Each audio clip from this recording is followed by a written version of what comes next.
औज़ुबिल्लाहिमिनश्शैतानिर्रजीम बिस्मिल्लाहिर्रहमानिर्रहीम। मुअज़्ज़ज़ नाज़रीन अस्सलाम वालेकुम। जो लोग सऊदी अरब से छुट्टी गए हुए हैं, इंडिया, पाकिस्तान, बांग्लादेश या किसी और मुल्क में, और उनके इकामे एक्सपायर हो चुके हैं और छुट्टी भी ख़त्म हो चुकी है, उनकी वापसी कैसे होगी। दूसरा सवाल है कि क्या अब छुट्टी जा सकते हैं सऊदी अरब से या नहीं जा सकते, या सिर्फ खरूज ही लगाया जा रहा है। जब आज़ाद से पूछे गए सवालों के जवाब आपको देते हैं, वीडियो को आखिर तक देखें।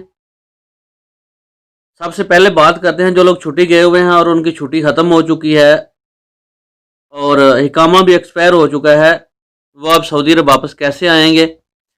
प्यारे नाजरीन, जो लोग सऊदी अरब से छुट्टी पर गए हुए हैं और परवाज़ें बंद होने की वजह से सऊदी अरब वापस नहीं आ सके, जबकि उनका इकामा और छुट्टी ख़त्म हो चुकी है, उनकी वापसी कुछ इस तरह होगी। जैसा कि आपको मालूम है कि इंटरनेशनल परवाज़ों पर ताहाल पाबंदी बरकरार है, इसलिए सऊदी हुकूमत की जानब से इन तारकीन के लिए जो बैरून मुमलकत गए हुए हैं, उनके इकामों और खरूज औदा की मुद्दत में 3 माह की तोसी का हुक्म दिया गया था।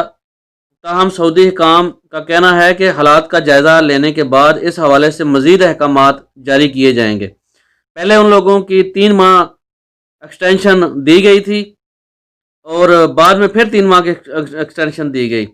अगर इंटरनेशनल फ़्लाइट्स की बहाली ना हुई तो मज़ीद रियायत दी जाएगी, इसमें परेशानी वाली कोई बात नहीं। आप लोग जानबूझकर तो ऐसा नहीं कर रहे, इंतज़ार करें, इंशाल्लाह अच्छा ही होगा। सऊदी हुकूमत ने 2 बार 3-3 माह के लिए फ्री इकामा तजदीद किया था। जिन लोगों का दूसरी बार ऐलान के मुताबिक अभी तक अपडेट नहीं हुआ, वो इंतज़ार करें, उनका इकामा अपडेट हो जाएगा। सऊदी हुकूमत हमेशा इंसानी हमदर्दी के ज़वाबित के मुताबिक लोगों को आसानियाँ फराहम करती रही है। ताहाल बैनुल-अक़वामी परवाज़ों पर पाबंदी आयद है, ताहम जैसे ही हालात बेहतर होंगे सऊदी हुकूमत की जानब से पाबंदी ख़त्म करने का ऐलान किया जाएगा। उसी वक्त वापसी के हवाले से भी तरीक़ाकार का ऐलान किया जाएगा कि छुट्टी पर गए हुए लोग कैसे वापस आ सकते हैं। अब बात करते हैं कि हरूज नहाई या फिर छुट्टी लगवा कर अपने मुल्क जा सकते हैं या नहीं, क्योंकि तरह तरह की अफवाहें सोशल मीडिया पर गर्दिश कर रही हैं कि सिर्फ सऊदी अरब से अब जो लोग जा रहे हैं सिर्फ खरूज नहाई पर ही जा सकते हैं, छुट्टी पर नहीं जा सकते। तो नाजरीन, खरूज नहाई और खरूज औदा का निज़ाम हस्बे साबिक बहाल है, इसमें किसी किस्म की रुकावट नहीं है। आप छुट्टी लगवा कर भी जा सकते हैं और खरूज नहाई लगवा कर भी अपने मुल्क जा सकते हैं, ये आपकी मर्जी है। पाबंदी सिर्फ बाहर से सऊदी अरब आने वालों के लिए है, यहाँ से जाने वालों पर कोई पाबंदी नहीं है। ताहाल बैरून मुमलकत से आने वालों के लिए परवाज़ें बहाल नहीं हुई। जिन लोगों का इकामा ख़त्म हो गया है वो पहले अपना इकामा रीन्यू करें, उसके बाद खरूज नहाई लगवाएं या छुट्टी, दोनों ऑप्शन मौजूद हैं। खरूज नहाई इकामा ख़त्म होने से कुछ दिन पहले भी लगवाया जा सकता है, उसके बाद आप 60 दिन सऊदी अरब में क़याम कर सकते हैं।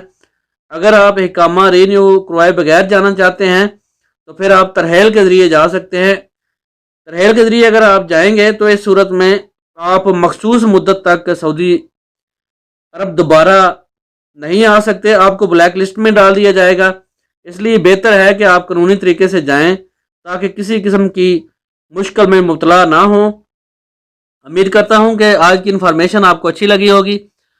जिन दोस्तों ने अभी तक चैनल को सब्सक्राइब नहीं किया वो सब्सक्राइब कर लें ताकि सऊदी अरब के मुतल्लिक़ आने वाली इन्फॉर्मेटिव वीडियो आपसे मिस ना हो जाए। तो मिलते हैं नेक्स्ट वीडियो में। आपके कीमती वक्त का बहुत बहुत शुक्रिया। अस्सलाम वालेकुम वरहमतुल्लाहि वबरकातुहू।